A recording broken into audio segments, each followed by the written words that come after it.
First of all నేను ఏ మతానికి anti కాదు. నేను నమ్మే నా సనాతన ధర్మాన్ని ఎవరైతే కించపరుస్తారో వాళ్ళ గురించి మాత్రమే నేను మాట్లాడతాను. ఏ మతాన్ని కించపరచడం గానీ దాని గురించి తక్కువ చేసి మాట్లాడడం గానీ నా ఉద్దేశం కాదు. ఈ వీడియోని స్టార్ట్ చేసే ముందు మీ అందరికీ కూడా ఒక ముఖ్యమైన విషయాన్ని చెప్పాలనుకుంటున్నాను. అదేంటంటే నేను ఇప్పుడు మాట్లాడబోయే విషయాల వల్ల నన్ను కంప్లీట్ గా మూసేసే ప్రయత్నాలు జరగవచ్చు. ఇది ఎగ్జాజరేషన్ అయితే కాదు. నేను దేనికి అగేన్స్ట్ గా వెళ్తున్నానో నాకు బాగా తెలుసు. అండ్ ఇందులో ఎంత రిస్క్ ఉందో కూడా నాకు తెలుసు. నేను ఇలా ఎందుకు మాట్లాడుతున్నానో నేను చెప్పబోయే విషయాలు వింటే మీకే అర్థమవుతుంది. ఈ వీడియోని ఎక్కడ స్కిప్ చేయకుండా జాగ్రత్తగా వినండి.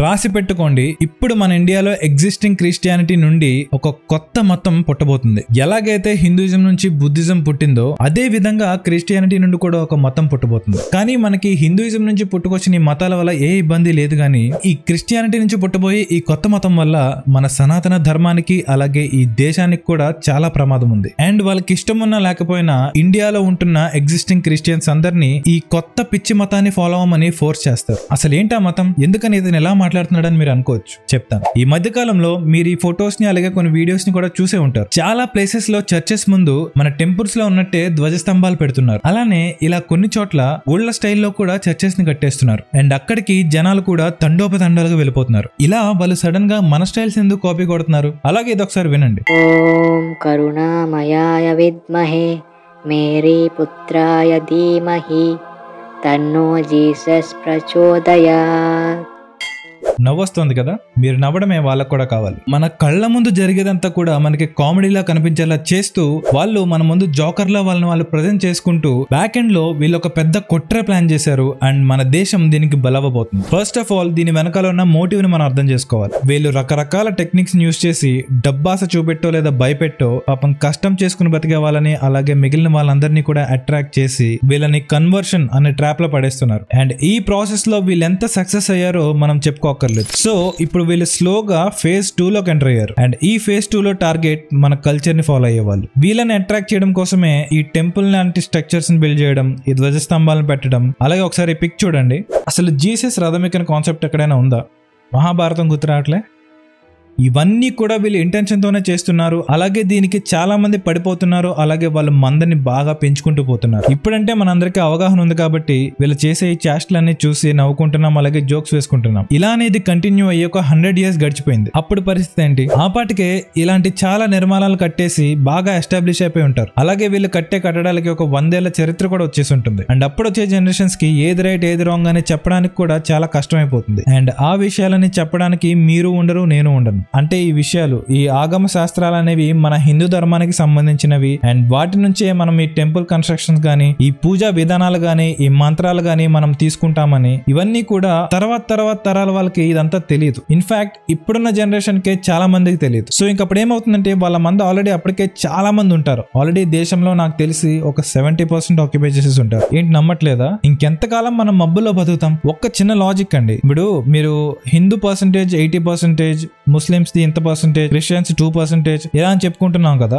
ఇవన్నీ ఆఫీషియల్ రికార్డ్స్. కానీ అన్అఫీషియల్ కన్వర్షన్స్ అని ఎవరు లెక్కేస్తున్నాడు? ఇప్పుడు కన్వర్ట్ అని ప్రతి ఒక్కడు కూడా గవర్నమెంట్ సైట్ లో రిజిస్టర్ అవుతున్నాడు అనుకుంటున్నారా? ఆల్మోస్ట్ ఎస్సీ లో అందరూ కూడా కన్వర్ట్స్ ఉన్నారు. కానీ ఒకవేళ గవర్నమెంట్ రికార్డ్స్ లో వాడు కన్వర్టెడ్ అని చెప్పుకుంటే అతన్ని ఎస్సీ నుంచి బీసీలకు వేసేస్తారు. అందుకనే వీళ్ళు తెలివిగా ఎస్సీలోనే ఉంటూ ఆ బెనిఫిట్స్ ని వాడుకుంటూ వీళ్ళు క్రిస్టియానిటీని ఫాలో అవుతున్నారు. ఇలా చేసే వాళ్ళు కొన్ని మిలియన్స్ ఉన్నారు. సో ఇప్పుడు చెప్పండి, నిజంగా మన హిందూస్ 80% ఉంటారని మీరు నమ్ముతున్నారా? సో ఈ విషయం పక్కన పెడితే ఈ పర్టికులర్ మతానికి ఫుల్ గా సపోర్ట్ ఉంటుంది. అలాగే మన హిందూ ధర్మాన్ని పూర్తిగా అప్పటికే తొక్కేసి ఉంటారు. ఎందుకంటే ఆల్రెడీ మన కిడ్స్ ని మన రూట్స్ నుంచి దూరం చేసేసారు. అండ్ రానున్న తరాలకి ఇంకా దూరం అయిపోతూ ఉంటుంది. అలా మొత్తానికి కట్ చేసి వీళ్ళు స్లోగా వాళ్ళ గేమ్ స్టార్ట్ చేస్తారు. అదే డెమోక్రసీని పక్కన పెట్టి మళ్ళీ డిక్టేటర్షిప్ ని తీసుకొస్తారు. ఏ విధంగా అయితే ఈస్ట్ ఇండియా కంపెనీ మన ఇండియాకి ట్రేడింగ్ కోసం అని వచ్చి తర్వాత బ్రిటిష్ ఎంపైర్ ని ఇక్కడ ఎస్టాబ్లిష్ చేయగలిగారో అదే రకంగా ఇంకా ఫెయిల్ ప్రూఫ్ గా అందరికీ మతం అనే పిచ్చెక్కించి ఈసారి తిరుగులేని విధంగా వాళ్ళు ఇండియాని ఆక్రమించే ప్రయత్నంలో ఉన్నారు. మన కంట్రీలో ఉన్న పాస్టర్స్ ని అలాగే మిగిలిన క్రైస్తవాదులందరినీ ట్రైన్ చేయడానికి కొంతమంది ఫారెన్ నుంచి వచ్చి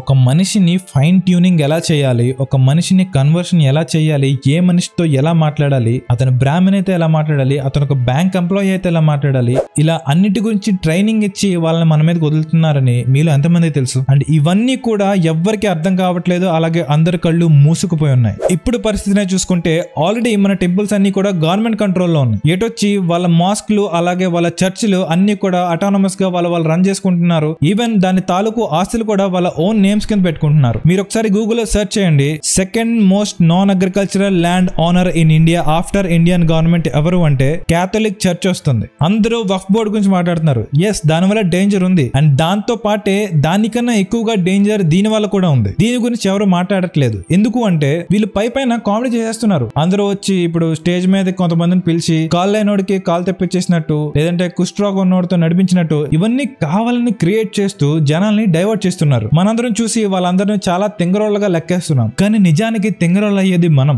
వీళ్ళు ఆ ముసుగులో వెనకాల ఇదంతా చేసుకుంటూ పోతున్నారు. దయచేసి ఇప్పటికైనా సరే మీరు ఆలోచించి దీన్ని అడ్డుకోండి. ఇవన్నీ నా ఒక్కడి వల్ల అయ్యే పనులు కావు. ఇలాంటి విషయాల్ని ఎక్స్పోజ్ చేయడం వరకే నాకున్న పరిమితి. నేను చేసే రీసెర్చ్ అంతా కూడా ఒక్కడనే చేస్తాను, ఒక్కడనే రికార్డ్ చేసుకుంటాను, ఒక్కడనే ఎడిట్ చేసుకుంటాను. అంతా కూడా నేను ఒక్కడనే చేస్తున్నాను. అలా అని చెప్పి నేను ఒక్కడనే ఉన్నాను కదా అని బిక్కు బిక్కుమంటూ భయపడే రకాన్ని కూడా కాదు. నా వైపు న్యాయం ఉన్నంత వరకు నన్ను ఎవరు ఏం చేయలేరన్న ధైర్యం నాది. అండ్ ఈ ఫైట్ లో నాకు ఎవరైనా సపోర్ట్ చేయగలరంటే అది మీరే. మీరు నాకు సపోర్ట్ గా నిలుస్తారని మనస్ఫూర్తిగా కోరుకుంటున్నాను. సో ఇది పక్కన పెడితే, సో నేను ఫైనల్లీ చెప్పాలనుకునేది ఏంటంటే, ఇప్పుడు ఈ జరిగే వాటన్నిటిని మనం ఆపడానికి ప్రయత్నించలేదంటే మన తర్వాత చాలా నష్టపోతాం. ఆల్రెడీ మనకి పోర్చుగీస్ నుండి, ముఘల్స్ నుండి, బ్రిటిష్ నుండి దెబ్బలు తింటూ ఇన్వేజన్ అనే పేరుతో మన సంపదని అలాగే మన సంప్రదాయాల్ని ఎన్నో డిస్ట్రాయ్ చేసి వాళ్ళు వెళ్ళిపోయారు. ఇప్పుడిప్పుడే స్వతంత్రం వచ్చి రికవర్ అవుతున్న మనకి ఇలాంటి ఒక దెబ్బ తగిలిందంటే ఇంకా రికవర్ అవడం ఇంపాసిబుల్ అవుతుంది. ఇప్పుడు నేను క్రిస్టియానిటీని ఫాలో అయ్యే వాళ్ళందరూ కూడా ఇదే మోటివ్ తో ఉంటారని నేను అనట్లేదు. క్రిస్టియానిటీని ఫాలో అయ్యే వాళ్ళలో కూడా